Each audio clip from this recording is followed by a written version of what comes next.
Salam sejahtera, terima kasih karena bersama dengan saya di Nazlin Unity Channel. Betulkah Rafizi menipu? Wah, ini satu persoalan paling besar dalam dunia politik hari ini. Apa sebenarnya yang Rafizi tipu? Baru-baru ini timbul dalam satu kenyataan Rafizi menyatakan bahwa beliau mengatakan bahwa seakan-akan Rafizi dijerit. Rafizi dakwa kena jerit dengan Anwar tapi pemimpin PKR nafi. Rafizi mendakwa bekas timbalan Presiden PKR mendakwa Presiden PKR Anwar Ibrahim menengkingnya dalam tempo kira-kira 20 menit ketika mesyuarat Majlis Pimpinan Pusat MPP parti itu sebelum pemilihan yang diadakan 23 Mei yang lepas. Dalam episod terbaru podcast yang Berhenti Menteri, Rafizi mendakwa Anwar meninggikan suara terhadapnya susulan isu yang dibangkitkan mengenai sistem undian digital pemilihan parti itu. Anwar Ibrahim jerit kat aku untuk tempoh 20 menit masa tu, kata bekas Menteri Ekonomi itu. Ahli Parlimen Pandan itu berkata dia menyuarakan rasa tidak puas hati terhadap aspek teknikal sistem pengundian termasuk kod sumber dan pelayan server yang menurutnya boleh dimanipulasi untuk memberi kelebihan kepada calon tertentu. Dia turut mendakwa pembangun sistem berkenaan telah membentangkan struktur sistem undian semasa mesyuarat tersebut dan berkata, developer ini ingatkan kami semua bodoh, tak faham IT, dia lupa aku ada startup tahu, katanya. Namun dakwaan Rafizi bahawa Anwar menengkingnya dinafikan oleh dua ahli MPP yang menyifatkan tuduhan itu sebagai tidak berasas.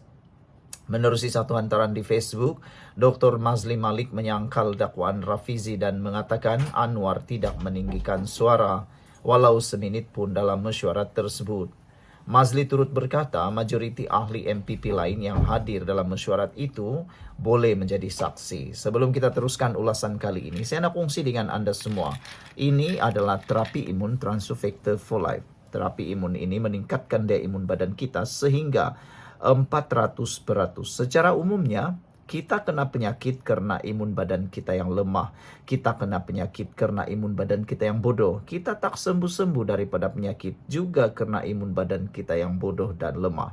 Tapi dengan peningkatan daya imun badan kita melawan penyakit daripada dalam dan menyembuhkan kita daripada semua jenis penyakit dengan peningkatan daya imun badan kita. Saudara, ini ialah penemuan bersejarah, perubatan yang paling hebat di dunia pada abad ini.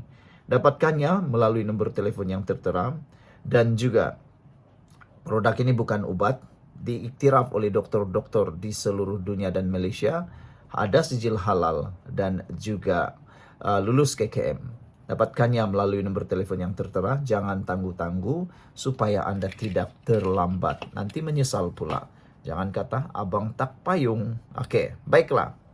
Menurut Mazli Malik yang turut berkata majoriti ahli MPP lain yang hadir dalam mesyuarat itu boleh menjadi saksi. Jadi kita tunggulah siapa saksi yang seterusnya yang menafikan perkara itu. Kalau sudah ada lebih 3 orang yang menjadi saksi, bermaksud Rafizi mungkin menipu. Sesiapa yang mengatakan bahawa Presiden PKR menjerit memarahinya selama 20 menit pada mesyuarat tersebut, sama ada beliau menipu ataupun beliau berhalusinasi atau penghidap skizofrenia yang kronik, kata bekas Menteri Pendidikan itu dalam hantaran dimuat naik lewat malam tadi. Perkara serupa turut disuarakan pengerusi PKR Perlis, Nur Amin Ahmad, yang menafikan dakwaan Rafizi dalam satu kenyataan ringkas di platform X Twitter. Saya pun hadir dalam mesyuarat itu. Tak tahu pula ada gaduh besar. Tak rasa ada tinggi suara sampai dekat setengah jam, katanya. Dalam pemilihan PKR yang lalu, Rafizi tewas kepada pencabarnya Nurul Izzah Anwar dalam usaha mempertahankan jawatan timbalan Presiden PKR. Sebelum ini, jawatan kuasa pemilihan PKR turut menafikan dakwaan Rafizi bahawa ia gagal berfungsi dengan baik dalam menguruskan pemilihan peringkat cabang. Ramai pemimpin yang sehaluan dengan Rafizi turut tewas dalam pemilihan peringkat cabang yang berlangsung dari 11 hingga 20 April MPP kemudian menerima keputusan tersebut. Juru audit bebas yang ditugaskan menilai pemilihan peringkat cabang dan ranting PKR turut melaporkan bahwa sistem e-undi berfungsi dengan baik walaupun terdapat beberapa kelemahan yang perlu diperbaiki.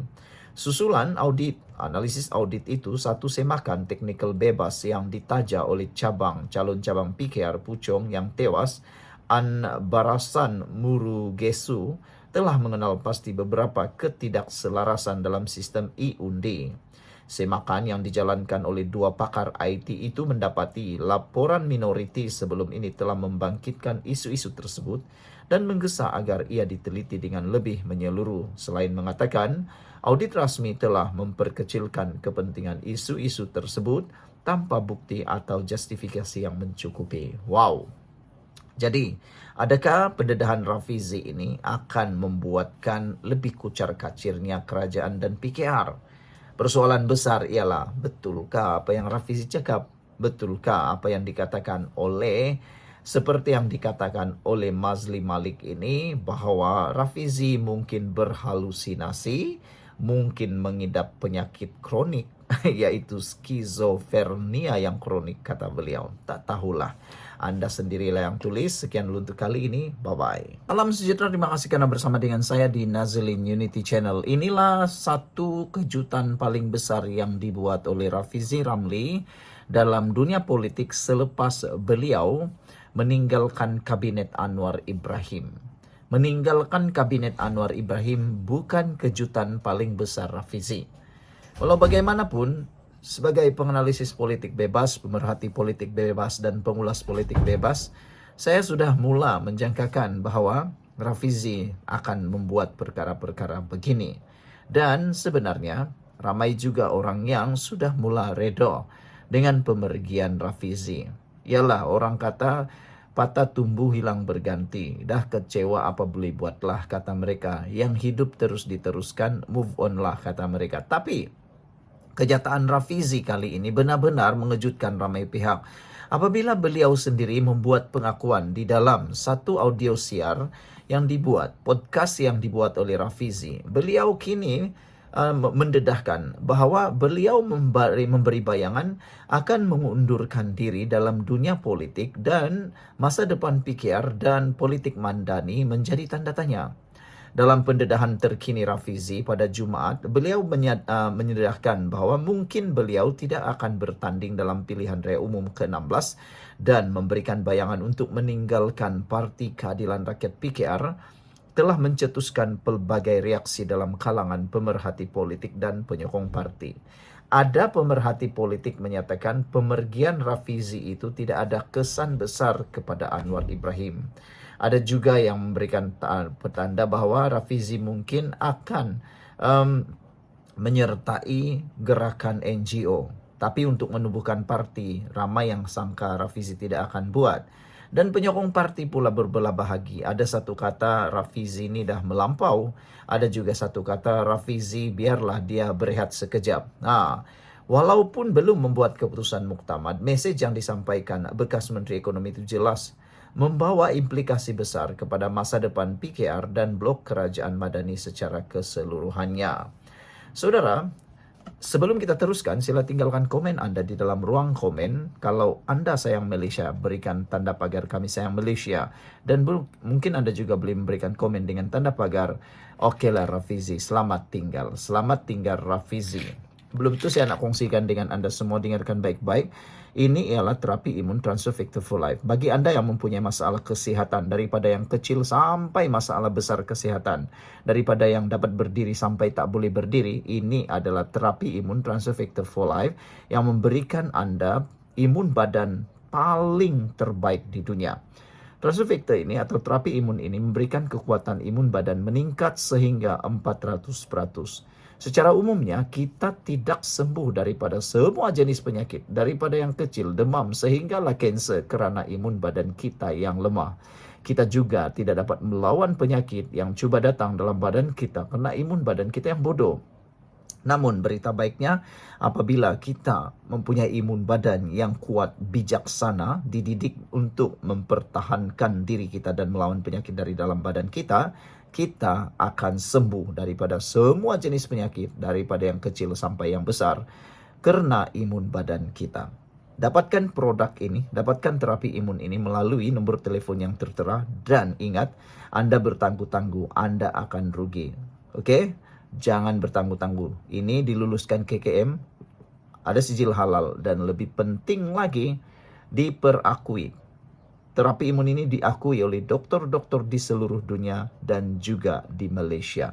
Dapatkannya sekarang untuk kesejahteraan kehidupan Anda. Jangan kata, abang tak payung. Oke, baik. Saudara, apa yang lebih menarik lagi ialah Rafizi yang dikenali kerana pendekatan strategik, pemikiran dasar yang progresif, dan peranannya dalam memenangi hati pengundi bandar, khususnya golongan muda serta profesional.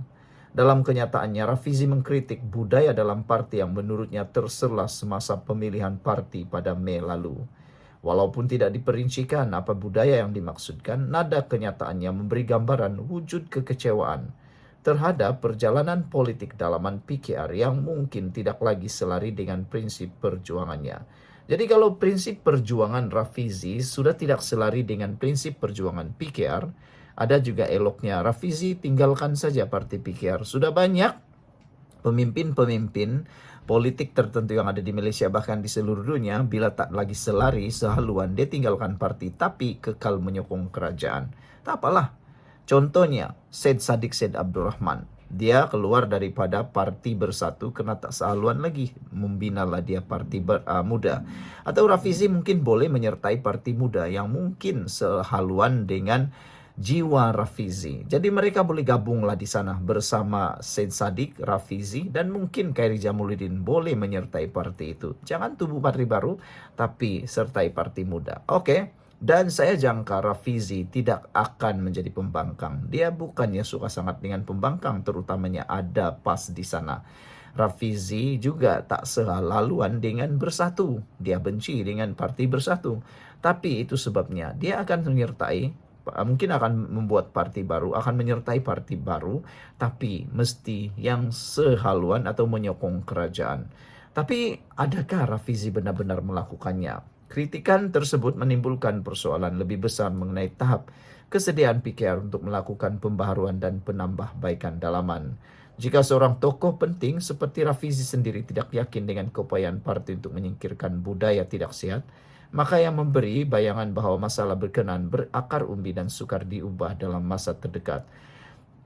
Secara strategik, tindakan beliau boleh memberikan kesan kepada kekuatan jentera PKR menjelang PRU akan datang. Beliau juga memainkan peranan penting dalam rangka strategi komunikasi politik dan dasar.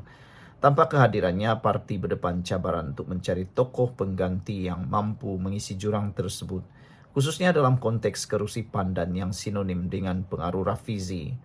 Sekiranya Rafizi benar-benar mengambil keputusan untuk tidak bertanding atau meninggalkan politik, persoalan besar timbul mengenai hala tuju beliau selepas ini.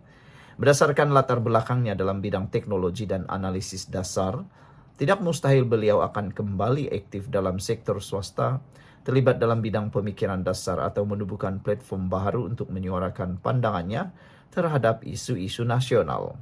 Malah ada juga yang menganggap kemungkinan beliau memilih untuk kekal sebagai suara bebas di luar sistem politik formal, seperti menerusi penulisan, forum awam, atau penyertaan dalam pertubuhan bukan kerajaan.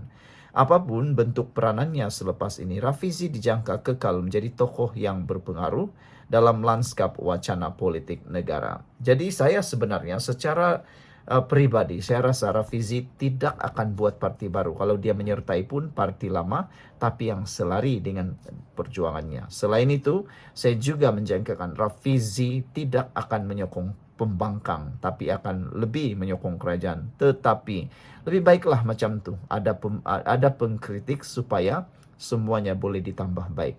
Kena sedia untuk dikritik. Anwar Ibrahim sudah menyatakan kesediaan dikritik. Kata Anwar, boleh kritik tapi jangan fitnah. Boleh kritik tapi kritik membina. Itulah Anwar. Saya pasangkan. Sekian dulu untuk kali ini. Jangan lupa tinggalkan komen Anda. Bye-bye.